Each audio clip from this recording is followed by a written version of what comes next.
guys, welcome back to my channel. My name is Antoinette Oguma, helping you have a real balanced life with Christ at the center. So today I have someone, I know you are wondering, aha, who is this person that is very beautiful beside me? Don't worry, calm down, put your heart to rest. Her name is Happy, and Happy or Happiness, which one do you prefer? Happiness is okay. Okay, her name is Happiness, and I brought somebody that is very, very wonderful to speak to you guys today. She's a graduate of business. She has a YouTube channel as well, so you should do us the honor and the favor of going there to subscribe. Today we're going to be talking about something that is very beautiful and it's a wonderful topic, and it's about guarding your heart. Do you have anything to say, like hi, hello, my name is okay? Hi everyone, thank you so much for having me here, and I really appreciate it. You're welcome. Okay, so quickly let's run into this video.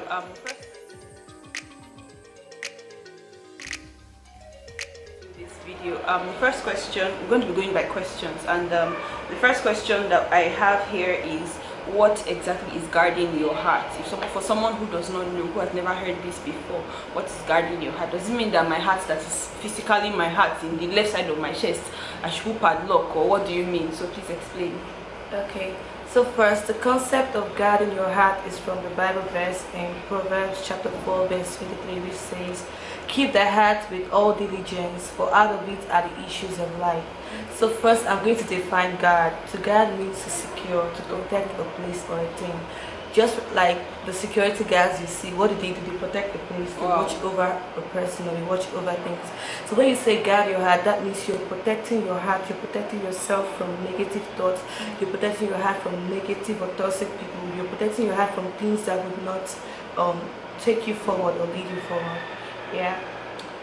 Okay, so about this guarding your heart, how helpful is it in our everyday life? Okay, guarding your heart is very, very helpful in our everyday life. Okay, and I'm going to give an example, or I'm going to share a story. Okay. I remember one time when someone did something really wrong to me.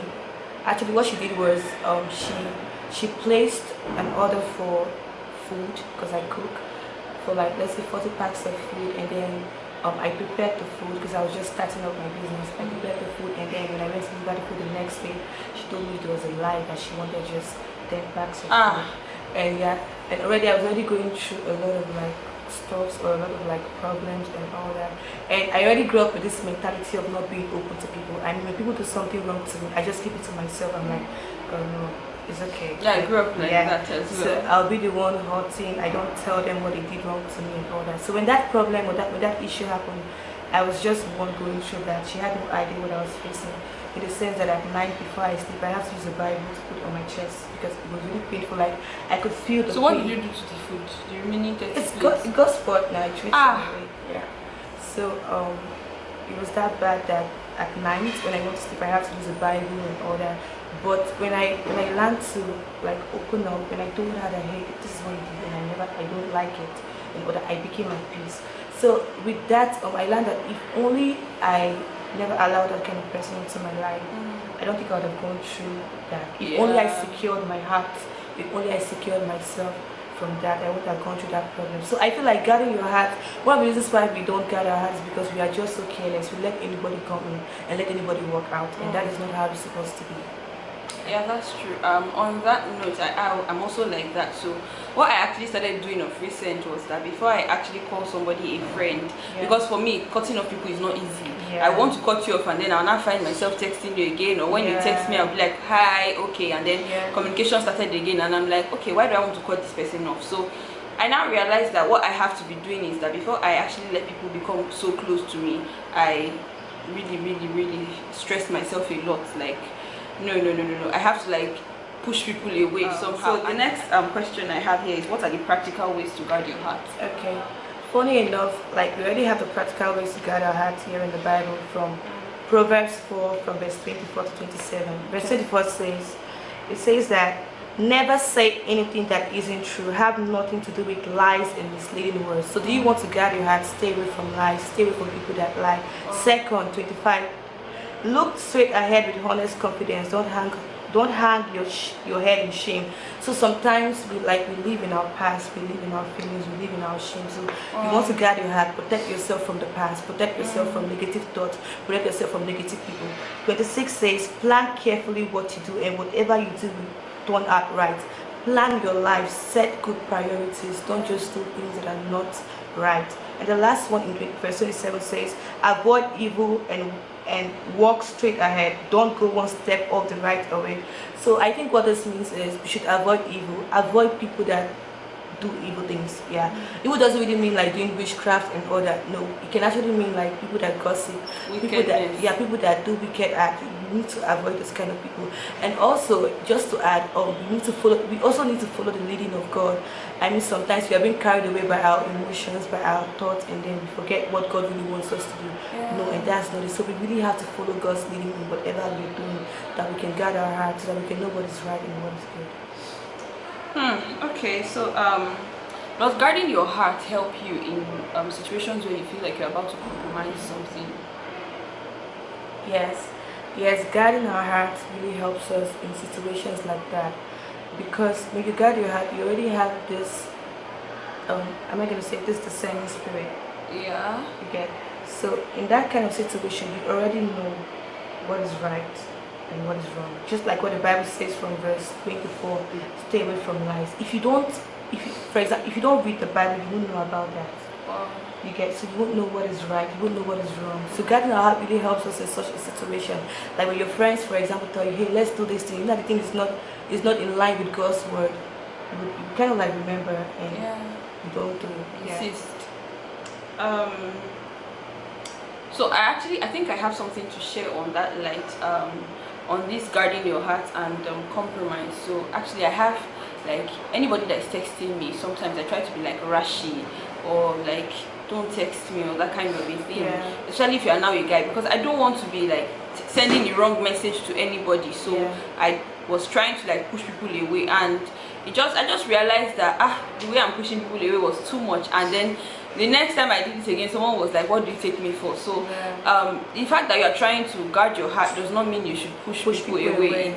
I think I would call that part selfish at that point in time. The next question I have here is that what is compromise? Like we just talked about compromise, so what is it? For me, compromise is giving up something for someone. And really, I feel like compromise has a lot to do with pleasing people. Because when you give up something for someone, you're trying to please the person. I mean, you're putting your happiness first before any other thing. So compromise has to do with giving up something for someone, giving up something that, just like giving up something that you wouldn't do because you want to please someone, or because you want to make the person happy. On that note, what I would say is that compromise, what I would like add, not say, what I would add is that compromise is like trying to tweak what you already know to fit what people want. So I think that's very, very wrong. If you are standing for what everybody is saying, you're actually not standing for anything. The next question I want to ask is, have you ever been in a situation where you almost compromise your faith or compromise what you stand for, and how did you overcome it, or how did you fall? Which of them? Like I can remember one time like that in school, when my classmate, we had this acquaintance party, so we went out to eat, and then after the eating and everything, they wanted us to go out to a KTV bar or something like that to have more fun and all that. And my own belief, I don't know about you all, but my own belief is that as a Christian or as a believer, we're not meant to be clubbing. So when my friends told me about like, let's just hang out there, and it was just a KTV bar, and probably we're just going to have like karaoke, like singing. But anyhow, something might happen. From one cup to another cup. So in as much as I really wanted to be there with them, in as much as I really wanted to like feel among or like have fun with them, I had to just leave because that was out of my way.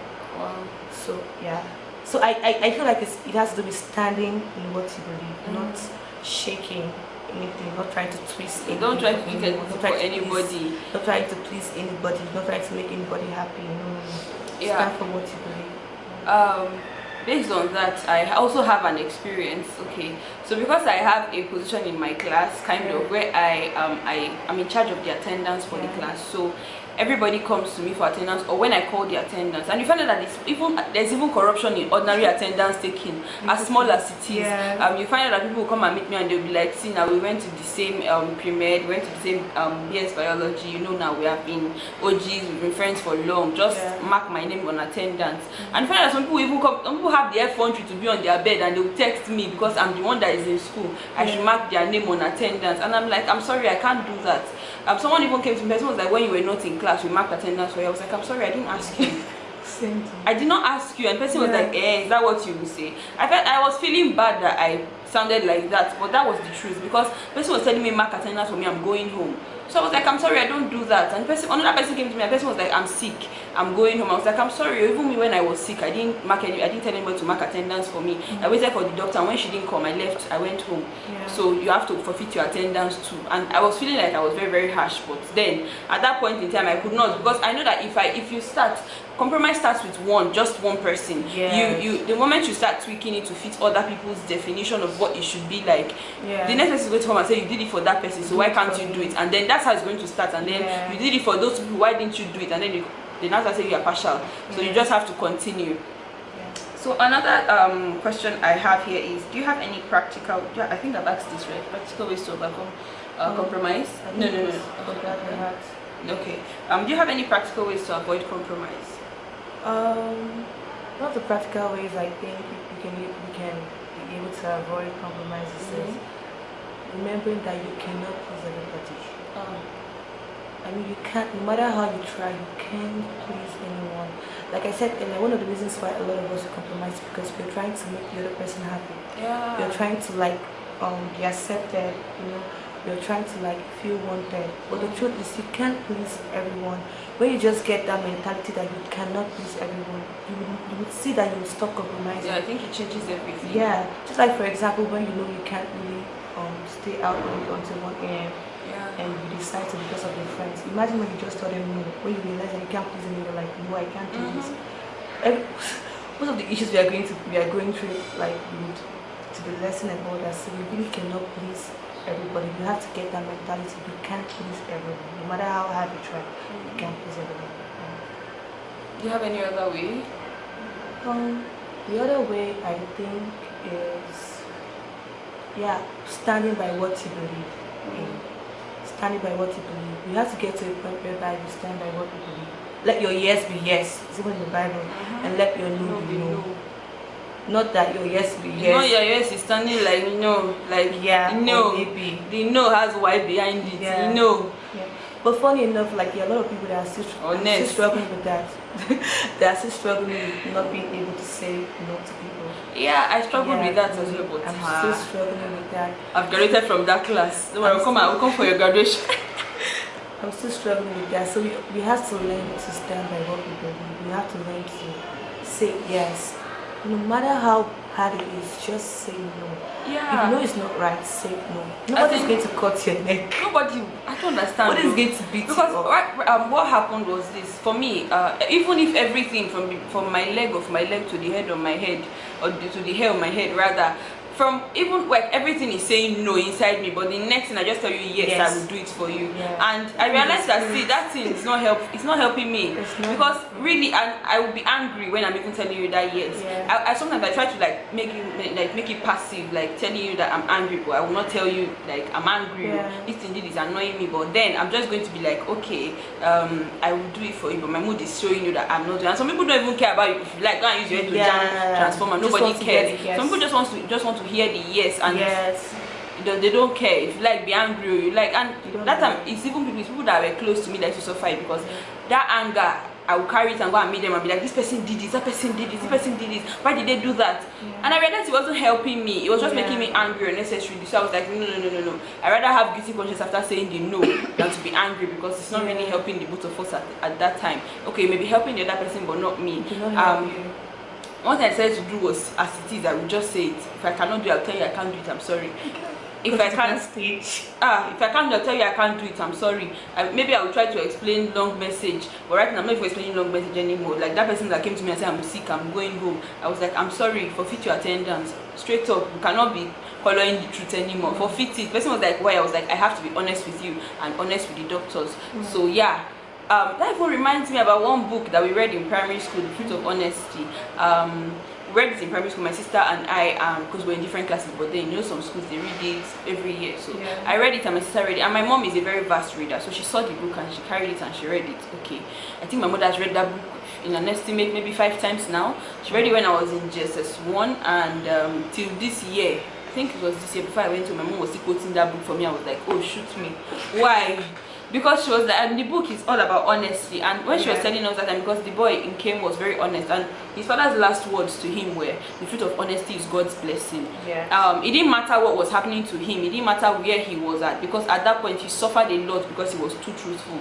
Nobody would want him to be in their house, even the principal that he was living with at that point in time. The principal and his wife, they were having affairs outside marriage, and they know that he was the only one that saw them. Obviously they lied to their children, told their children that they would buy gifts. They bought gifts for their kids, so that when the in-laws come, they will lie. But they bought the most expensive gift for this boy, and this boy still went there and he spoke the truth. And obviously the principal took him to another person to live with, and that was how they kept pushing him up and down. But it didn't matter what he was going through, he just kept being honest. And when my mom was telling me that story, I was like, Mommy, see, I've read this book, number one. Number two, there's nobody that can be honest in this world like that. I wonder why she'd never slap my mouth. But well, I settled that, and then she was telling me that there's somebody. She was not telling us the story of someone like in real life, but we just chose not to believe. And I think that was about the day before yesterday now that I was thinking about it, and I was like, wow, this thing is actually livable. Like I've lived my life like over 2 years now, and I've been honest. Nobody shot me. Nobody. The highest is when you say no, nobody will kill you. The highest is that they will just. The highest is maybe they will cut away from you. Maybe they will be angry for some time. Maybe they'll be angry forever. Who cares? You've told them your mind and you've moved on. So just don't try to tweak your lifestyle to fit anybody's own. It doesn't work. You can see, even if you kill yourself for them, they will say you did not use the right gun, or you didn't use the right rope to hang yourself. Maybe the size you use was too small. So don't. It's a very, very endless journey. You just keep pleasing people if you want to. So I feel like just saying no when you want to is a real discussion that some people need to go to master class for, not crash course. Crash course cannot help them because they need to go through full semester. So do you have any other thing to say? I want to say something concerning the guarding your heart. Okay. Like what you said earlier, there's a difference between guarding your heart and pushing people away. Yeah. Because when you guard your heart, like you're trying to set boundaries. Okay. Get setting boundaries with negative thought and negative people. Yeah. But people fail to understand the difference, because the people are like, okay, I need to guard my heart, and then let's say for example someone did something wrong to you, and you're a caring and a loving person, and because that person did something wrong to you, you tend to stop caring for others, you tend to stop loving others because of what that person has done to you, and you're like, okay, I'm guarding my heart right now. But no, that's not guarding your heart, that is pushing people away, because there are still people who would really appreciate you for what you've done for them. So when we guard our heart, we are only setting boundaries. I mean, being able and wise enough to choose what you let into your life and what you let out. That's the whole thing. Just like guarding your heart, I would just say it's like the gate of your heart. That if you are not wearing the correct, when you go, for instance, when you go to some occasions and they're like, there's a color code, there's a dress code, and they'll tell you, okay, you're not dressed appropriately, so you cannot enter. That's how guarding your heart should be. I feel like you should just be like, okay, if they're not the kind of people that should get in, they should not get in. I don't know, some people like try to maintain friendship and be like, maybe this person will change. What happened now? You can't change anybody, except not even everyone. You can't even change anybody. So don't even try it. It's a very, very endless journey. You just keep getting, and the more you some character virtues, they flow by association. So when you begin to mingle with people that you shouldn't be mingling with, listening to the songs that you shouldn't be listening to, obviously you will conform. You will conform to their standards. Because especially if you are in a gathering where you have people that are they're not like-minded with you. 5 people can drag 1 person, but 1 person cannot drag 5 people. So you have to be like, run away. That's what I would just say, Sha. So any other thing else? Like I remember a story of the vulture and chickens. So the vulture was like down with chickens, the vultures fly. And then because of the vulture was together with these chickens, like so many of them, it failed to remember that you could also soar high. It's also like so that. It started acting like all the chickens. Also like that Tarzan movie, and the other one, I think Mowgli. The guy was because he has not mingled with animals, with human beings before, so he was crawling on the ground like an animal. He didn't know that he had the powers and the features to be able to move on 2 legs and use his hand to pick things and do everything at the same time.